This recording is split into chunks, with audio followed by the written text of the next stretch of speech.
What's up guys, Houndish here, and today we're back with some Destiny 2 news and we get some useful updates from Bungie. They've just released the Dares of Eternity new lights emblem, but they also touch on server queues at the launch of Witch Queen, new weapon details and much more. Plus, we get a brand new Witch Queen interview which gives us more information on the destination, but also glaives, crafting resources and materials we'll need to make weapons, as well as new weapon consumables and the 6-player activity on the Throne World. And then they talk about the legendary campaign with endgame rewards and much more. So we'll round up that as well as a few other things from the past few days. So if you guys enjoy the video, definitely get subscribed to the channel as we've got a lot more Destiny 2 news to cover. But now let's get into it. And initially, Bungie have started to roll out the Dares of Eternity emblem that commemorates helping new players, and they say we'll need to navigate to the general section of the emblem collection to find the reward. And of course, that was if you played Dares of Eternity before January 18th or something like that. But also worth pointing out is that Shattered Realms have been moved to a daily rotation, so if you need to collect any of the items, lore, Ascendant Anchors and so on from those activities, the featured activity will change on a daily basis up until Witch Queen, which is pretty useful. But on the subject of Witch Queen, just yesterday we had a new trailer. This was the full weapons and exotic trailer.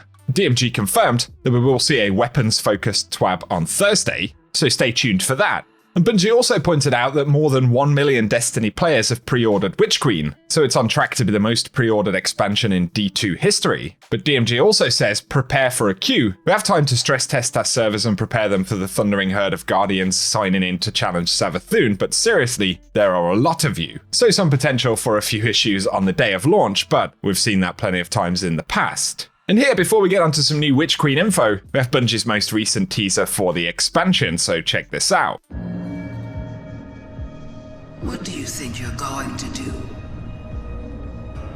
You can't stop this.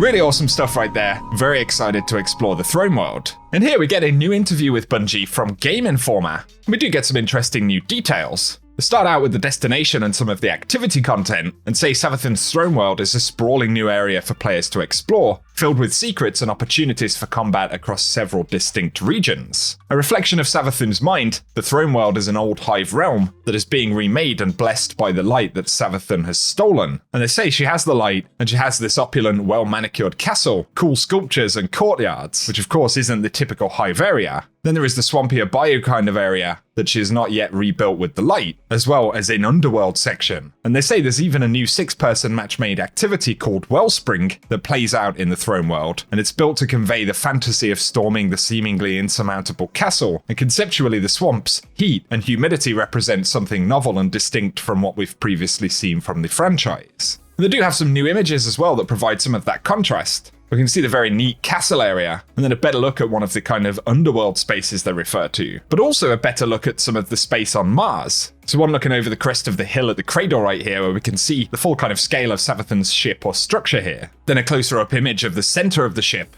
and you can see the architecture inside, but also that looks a little bit similar to the super weapon that was on the Dreadnought in Destiny 1. Either way, definitely looking forward to exploring more of these spaces. And they say beyond the classic experience of the campaign, players can confront a legendary version, and that translates into more enemies with more significant health pools, increased modifiers on combat, and tweaks to darkness zones that ensure players can't trivialize encounters. But in return, players can expect gear bundles that help push your Guardian into raid readiness, upgrade modules, and even the possibility of exotic drops. And that kind of makes it sound like it will have some endgame utility there, but they also say the legendary campaign features a new approach to fireteam size, adapting content and enemies depending on the number of Guardians in your group, to make it more approachable depending on how you want to play. And then they talk about the fact that the glaive appears in both exotic and legendary varieties, and acts as a combo melee and ranged weapon with significant potential for destruction. It's the first new weapon archetype in the game since bows, and it's the only first-person melee weapon we have. Aggressive jabs can be strung together with multiple button presses to produce a fluid combo, and a glaive can also shoot out an energy blast at short or medium range, and features a defensive shield that powers up as you defeat enemies. Glaives are just one of the weapons you can build and tweak with the new weapon crafting system. This complex new system fulfills a desire from Destiny players at a chance to devise their own custom arsenals, modifying weapons to support a personal playstyle. Weapon crafting starts with a pattern, which can be used to create the initial form of a given weapon. and using that weapon in combat gains levels that enables you to further tweak its capabilities, from intrinsic properties like a range or handling increase to magazine attributes and other more consequential adjustments. And eventually you'll be able to alter its core traits and perks like Rampage or Killing Wind.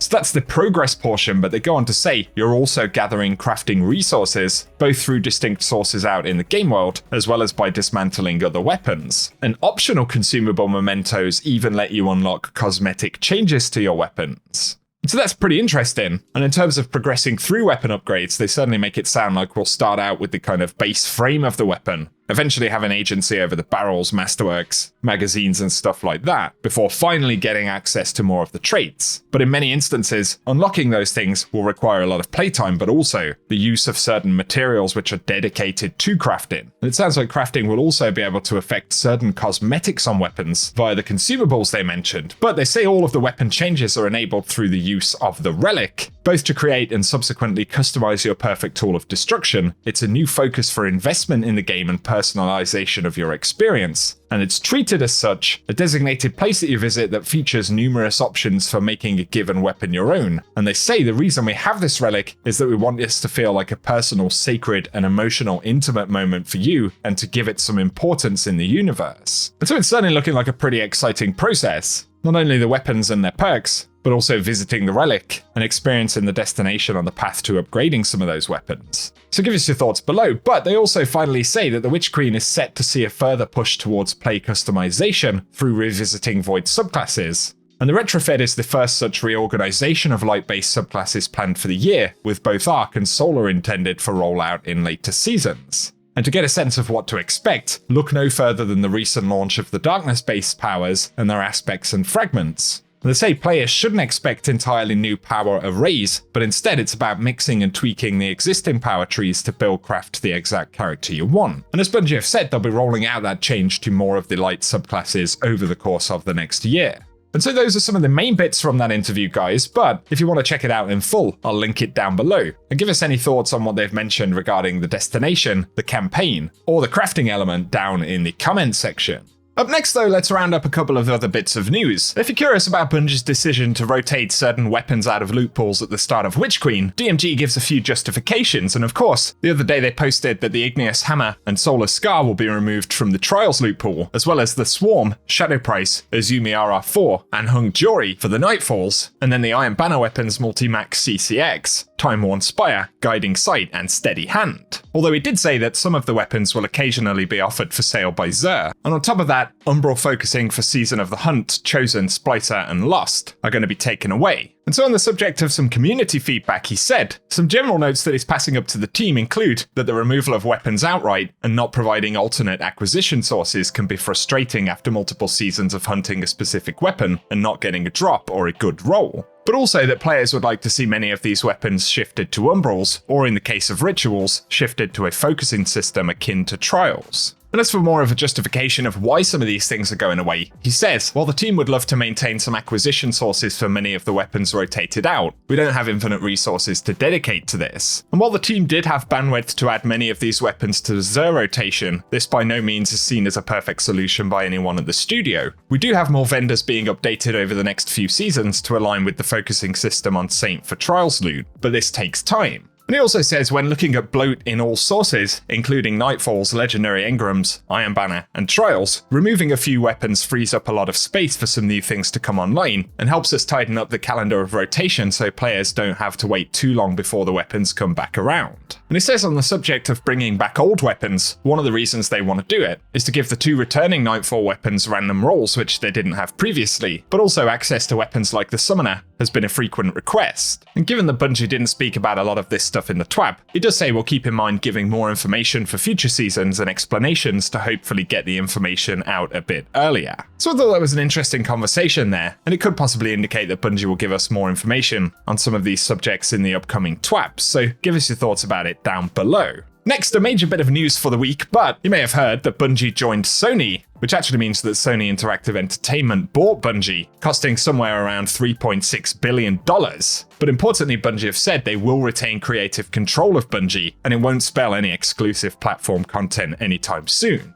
And they say that shared vision is one community and multiple platforms. Destiny 2 will stay on all current platforms and expand to new ones. But also they will remain self-published and creatively independent, maintaining creative control and publishing independence for the Destiny universe. And finally, the same game everywhere. Every player should have an amazing experience, no matter where you choose to play. And for frequently asked questions, they said, Bungie becoming part of PlayStation won't have any immediate impact on how we play and experience Destiny 2. The commitment to a multi-platform game with full crossplay remains unchanged. And they say the Destiny 2 experience on non-PlayStation platforms won't change. But then there's a question, will any unannounced seasons, events, packs or expansions be changed or impacted by Bungie becoming part of PlayStation? And they say no, Bungie will retain full creative independence for our games and our community, and our plans for the Light and Dark saga are unchanged all the way through to the final shape in 2024. They go on to say that Witch Queen won't contain any platform exclusives, so every player will have the same experience regardless of platform. That also means features like cross-save, cross-play, and the Destiny 2 companion app, as well as third-party apps like Destiny Item Manager, will continue to function as they do. And Bungie say they have future games in development, but they won't become PlayStation exclusives, and they want the worlds they're creating to extend to anywhere people play games, and they will continue to be self-published and drive one unified Bungie community. So by the sounds of it, there are no plans for any exclusivity to PlayStation.